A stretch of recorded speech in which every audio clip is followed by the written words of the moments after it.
Nellore parliament నియోజకవర్గ పరిధిలో ప్రతి ఏటా జాబ్ మేళాలు నిర్వహిస్తామని వైఎస్సార్ కాంగ్రెస్ పార్టీ నెల్లూరు ఎంపీ అభ్యర్థి విజయసాయి రెడ్డి హామీ ఇచ్చారు. గతంలో వైఎస్సార్ కాంగ్రెస్ పార్టీ తరపున తిరుపతి, విశాఖపట్నం, కడప, గుంటూరులో జాబ్ మేళాలు నిర్వహించామ వేల సంఖ్యలో యువత ఉద్యోగాలు పొందారని తెలిపారు. కావలిలో ఆర్ఎస్ఆర్ ఇంజనీరింగ్ కళాశాల, పీబీఆర్ విట్స్ ఇంజనీరింగ్ కాలేజీలలో విడివిడిగా నిర్వహించిన విద్యార్థులతో ముఖాముఖి కార్యక్రమంలో విజయసాయిరెడ్డి పాల్గొన్నారు. ఈ సందర్భంగా ఆయన మాట్లాడుతూ విద్యార్థులు తమ ఆశలకు అనుగుణంగా లక్ష్యాలు ఏర్పరుచుకోవాలని, అందుకు పట్టుదలతో కృషి చేయాలని అన్నారు. సృజనాత్మకతతో ఆలోచిస్తే ఉన్నత లక్ష్యాలను చేరుకోవచ్చని అన్నారు. చదువుకునే సమయంలో ప్రతి ఒక్కరూ ఒక జీవిత లక్ష్యం ఏర్పరుచుకుంటారని, అందుకు అనుగుణంగా తమ విద్యాభ్యాసం సాగిస్తారని అన్నారు.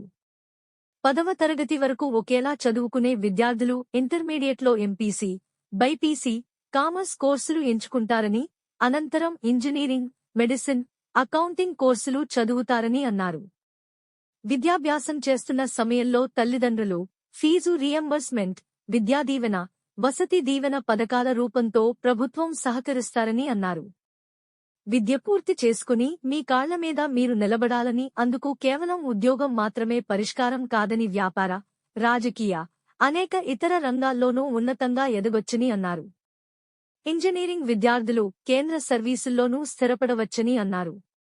గత పార్లమెంట్ సమావేశాల్లో మహిళలకు 30% రిజర్వేషన్ కల్పించారని, 2029 ఎన్నికల్లో ఇటు పార్లమెంట్లో అటు శాసనసభలో ఎంపికైన ప్రతి ముగ్గురిలో ఒక మహిళ ఉంటారని అన్నారు. ఇటువంటి అవకాశాలు వినియోగించుకోవాలని అన్నారు.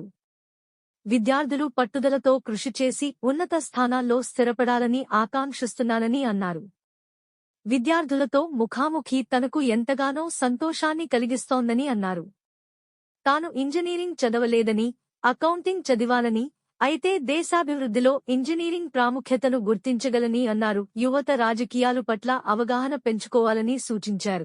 రాజ్యసభ సభ్యులు బీదా మస్తాన్ రావు, వైఎస్ఆర్సీపీ జిల్లా అధ్యక్షుడు చంద్రశేఖర్ రెడ్డి, కావలి శాసన సభ్యులు ప్రతాప్ కుమార్ రెడ్డి ప్రసంగించారు.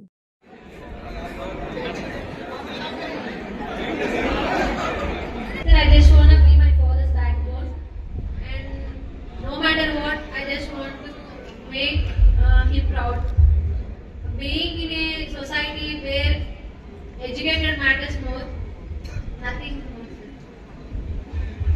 To respect your parents and for any human being for that matter, of course I mean any living being in this world, and fittest of the fittest will survive, and particularly the human beings. What is important is the basic necessities. Basic necessities is food, and then whatever we need to wear the dress, and then good education, good health. These are all very important for any human being. So you need to respect your parents, and in fact our ancestors have already categorically said తల్లిదండ్రులు తర్వాత గురువు తల్లిదండ్రులు వాళ్ళ ప్రాధాన్యత, వాళ్ళ importance అనేది it is there.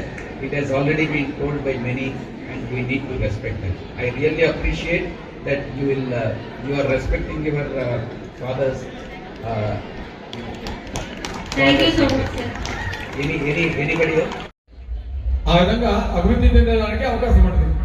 ఈరోజు మన కావలి నియోజకవర్గం, మన నెల్లూరు పట్టణం కూడా, అటు కృష్ణపట్నం పోర్ట్, ఇటు రామాయపట్నం పోర్ట్, 2 పోర్ట్స్ వచ్చినాయంటే ఇండస్ట్రీస్ కొన్ని వేల ఎకరాలు మనకి రాబోతున్నాయి. మన పిల్లల భవిష్యత్తుకి ఉద్యోగ అవకాశాలు రాబోతున్నాయి. కాబట్టి ఈ అభివృద్ధి అంతా కూడా మనకి ఫ్యూచర్లో ఏ విధంగా అభివృద్ధి చెందుతుందో, అటు రైతాంగం కావచ్చు, వాళ్ళ భూముల వాల్యూస్ కావచ్చు, ఇటు ఉద్యోగ అవకాశాలు కావచ్చు, అదే కుటుంబానికి కొన్ని వేల కుటుంబాలకు ఉపాధి కావచ్చు, ఇవన్నీ కూడా అందేదానికి ఈరోజు మన గౌరవ ముఖ్యమంత్రి జగన్మోహన్ రెడ్డి గారు, ఆనాడు రాజశేఖర రెడ్డి గారు కృష్ణపట్నం పోర్టు చేస్తే, ఈరోజు జగన్మోహన్ రెడ్డి గారు రామాయపట్నం పోర్టు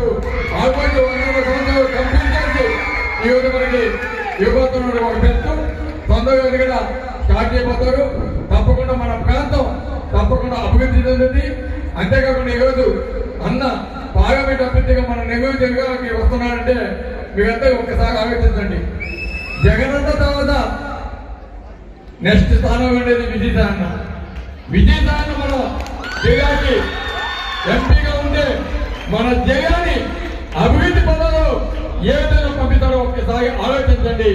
తప్పకుండా మన నెల్లూరు జిల్లా బ్రహ్మాండంగా అభివృద్ధి చేసేదానికి అవకాశం ఉండదు. కాబట్టి తప్పకుండా మీ అందరి ఆశీస్సులు అటు జగనన్నకి, అదేవిధంగా పార్లమెంట్ అభ్యర్థిగా పోటీ చేస్తున్న విజయసాయానికి, అదేవిధంగా మన కావలి అభ్యర్థిగా ఈరోజు జగనన్న ఆశీస్సులతోటి విజయసాయన్న ఆశీస్సులతోటి ఈరోజు నేను ఎమ్మెల్యేగా పోటీ చేస్తున్న అదేవిధంగా పేద మస్తానే కూడా నాకు అండగా ఉన్నాడు. ఎమ్మెల్సీ చంద్రశేఖర్ గారు అండగా ఉన్నాడు. మీ అందరి ఆశీస్సులతోటి థర్డ్ టైం హ్యాట్రిక్ విజయానికి మీ అందరూ సహకరించాలని కోరుకుంటూ థ్యాంక్ యూ వెరీ మచ్.